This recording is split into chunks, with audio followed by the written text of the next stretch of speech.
Maulaya salli wa sallim daiman abada ala habibika khairil khalqi kullihim. Ngaji itu membuat kita tahu mana yang harus dikhawatirkan, mana yang enggak. Apa yang biasanya membuat kita khawatir?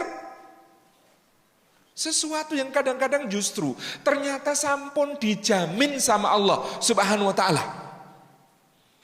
Contoh rezeki, Pak. Sudah dijamin, tapi kita khawatir. Ada yang belum dijamin, tapi kita nggak khawatir. Contoh, apakah kita masuk surga apa enggak? Itu belum dijamin. Tapi karena jarang ngaji, biasanya lebih khawatir pada yang pertama daripada yang kedua. Nek rajin ngaji kayak Jama'al Ma'ruf nggak mungkin. Pasti wa nazalat alaihimus sakinah. Tentrem, Pak. Kenapa? Rezeki jaminan. Wa ma min dabbatin fil ard illa 'alallahi rizquha. Tidak ada yang melata di bumi melainkan Allah Subhanahu wa ta'ala menjamin rizkinya. Lo melata itu apa? Kata Imam Ibnu Katsir, jalannya enggak pakai kaki, enggak pakai anggota gerak, Pak. Jalannya pakai dada dan perut. Itu saja yang jalannya pakai dada dan perut. Oleh Allah Subhanahu wa ta'ala dijamin rizkinya.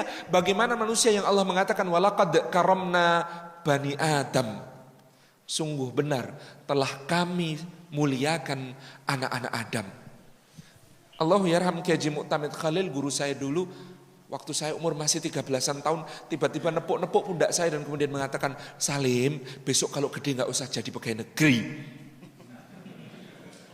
Saya kagetnya kenapa, Pak? Bapak saya pegawai negeri, ibu saya pegawai negeri, kakek saya dari ibu pegawai negeri. Saya tanya, kenapa Kiai? Karena pegawai negeri itu rezekinya bisa disangka-sangka, diduga-duga. Ditang hitung ya semono iku mensasi. Sementara Allah mengatakan wa may yattaqillaha yaj'al lahu makhraja wa yarzuqhu min haitsu la yahtasib. Orang bertakwa itu rezekinya tidak disangka-sangka, tidak diduga-duga. Jadilah orang bertakwa, jangan jadi pegawai negeri. Itu saya malamnya nggak bisa tidur, Pak. Mikir bapakku, ibuku, mbahku apa ora bertakwa gitu. Lalu saya kemudian sampai pada kesimpulan, oh maksud guru saya itu yang keliru bukan jadi pegawai negerinya yang gajinya tetap atau jadi pegawai swasta yang take home pay-nya jelas. Bukan, Pak, yang keliru adalah mengira bahwa satu-satunya rizki adalah gaji. Keliru. Dan keliru lagi mengira satu-satunya jalan rizki adalah pekerjaan. Enggak. Saya pernah ketemu orang gajinya besar, rezekinya kecil, Pak. Gaji besar, rezeki kecil ya? Gaji besar, rezekinya kecil. Lawang saya qadarullah nggak kebagian kursi ekonominya Garuda. Ya wis kepeksa mulya sithik numpak kelas bisnis. Duduk sebelah saya direktur sebuah BUMN. Untungnya naik Garuda kelas bisnis itu, Pak, berkurang godaan. Soalnya nggak ketemu pramugari, ketemunya buliknya pramugari. Wah sepuh-sepuh itu kan. Terus itu buliknya itu nyuguh makanan macam-macam, sak tataan gede gitu, hiasannya api-api gitu kan. Saya disuguh itu, tak maem, ngemel saya, seneng gitu. Yang sebelah saya itu nyekeli gelas, kenceng nyekelinya, isinya air putih tok, digelenggang-gelenggang sambil ngeliatin saya tampak cemburu gitu. Maka saya tanya, Pak kok nggak dar, Pak? Nasib dek, loh nasib gimana? Dulu waktu muda tuh saya pengen makan enak nggak kuat beli, lah sekarang kuat beli nggak boleh sama dokter. Mau makan gurih, kata dokter, jangan Pak, kolesterolnya. Mau makan manis, kata dokter, jangan Pak, diabetesnya.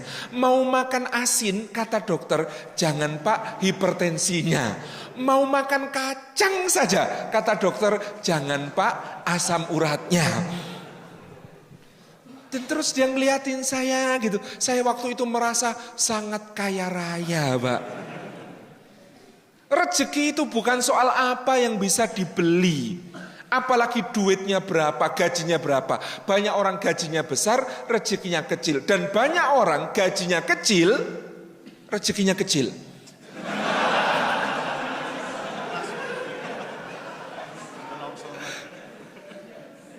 Ya Allah, maksud saya begini. Orang mengira rezeki itu apa yang bisa dibeli, Pak. Saya kenal ada pengusaha rumah makan di Jogja. Omsetnya miliaran per bulan. Tapi kalau tidur di kasur, punggungnya sakit. Jadi dia itu sudah dicoba merek apapun, Pak. Dari kasur kapuk yang paling deso sampai kasur pegas yang paling mendul-mendul. Kalau ditekan sini yang muncul di situ gitu. Itu semuanya tetap sakit. Dia itu baru nggak sakit punggungnya kalau tidur di lantai beralas tikar pandan buatan muntilan.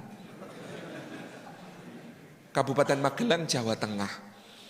Satu hari diundang kementerian di Jakarta ngisi pelatihan kewirausahaan, diinapkan di hotel bintang 5, presidential suite-nya paling bagus kamarnya. Itu masuk kamar asistennya ketawa. Masuk kamar buka koper, keluarkan tiker, gelar di lantai.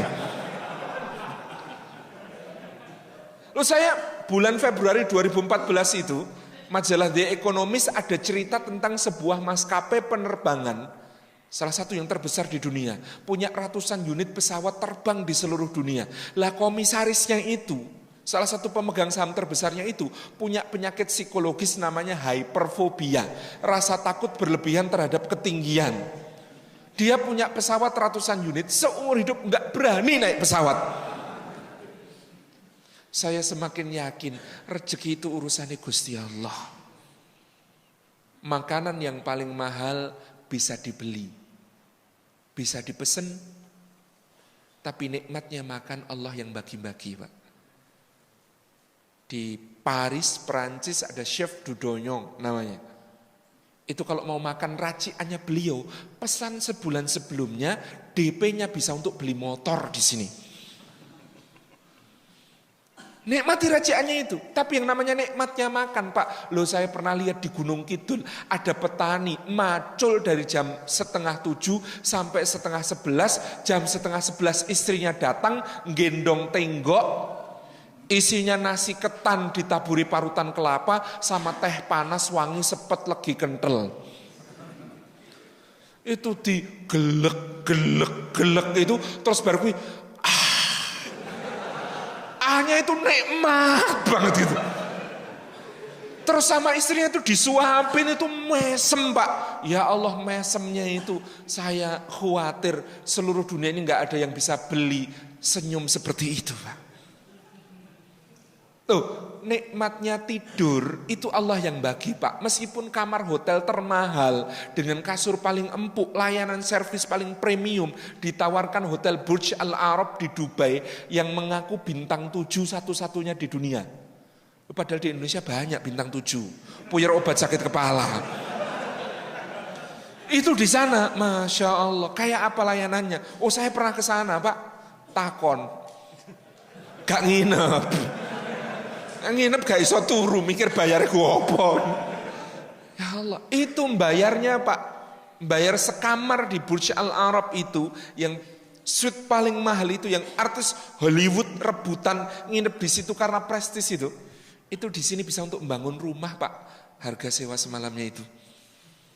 Tapi nikmatnya tidur, Allah yang bagi-bagi. Lah anak pemulung di Jakarta itu loh.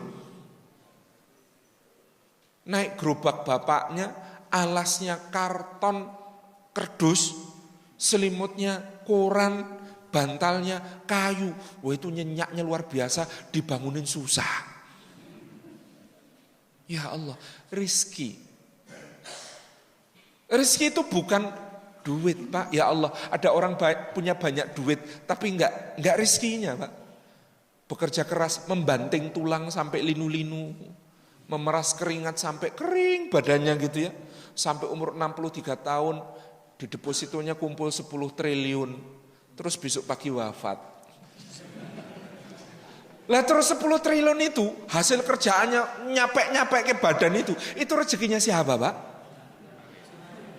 Ya iso ahli waris, ya iso musuh bisnis. Lah Allah itu enggak kekurangan cara untuk nganter kepada yang sudah tertulis di Lauhil Mahfud. Dan itu ahli waris yang kejam, Pak.